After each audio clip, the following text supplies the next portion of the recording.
prioritize housing and financial stability next Congress, and put a great emphasis on that. And it's our hope that we can actually achieve some bipartisan results in the world of housing in a way that this committee hasn't done over, well, actually probably as long as we've both served on this committee, unfortunately. But not for a lack of trying. But our hope is that we can work together and get something done. But for this hearing, I'm grateful that my colleagues across the aisle they're finally ready to talk about inflation and how to combat inflation. Committee Republicans have consistently taken every opportunity to discuss the skyrocketing prices clobbering American families. For more than a year, Republicans have been sounding the alarm about Democrats' reckless fiscal agenda and its impact on households and job creators. Democrats chose to ignore those warnings. Republicans said that a massive $1.9 trillion spending bill would wreak havoc on our economy, and Democrats doubled down with even more spending.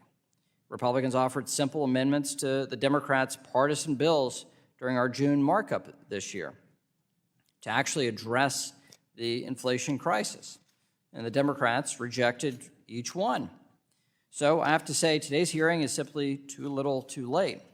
Since Democrats took control of Washington, the cost of everything has gone up. Food, energy, health care, and yes, housing, the topic of this hearing, are all much more expensive today than they were just 2 years ago. Rather than focus on the rising cost of housing, Democrats continue to turn on their tired old playbook of policies that actually make the problem worse, not better. These are policies such as the Down Payment Assistance Program and the numerous other programs included in the Democrats' doomed Build Back Better Act that throw hundreds of billions of dollars into ineffective housing programs. While well-intentioned, these would do nothing to help lower the cost of housing or increase our housing supply.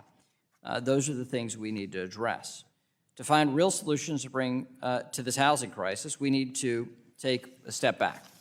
Consider this: the average 30-year fixed mortgage rate from June 2009 until the end of 2021 was 3.97%.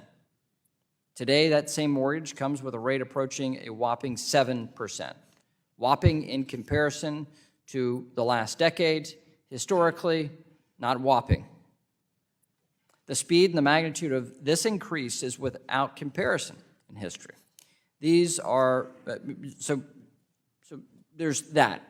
Then there are two main contributors to this problem, this housing problem. First, Democrats' fiscal policies and regulatory policies are discouraging new home building.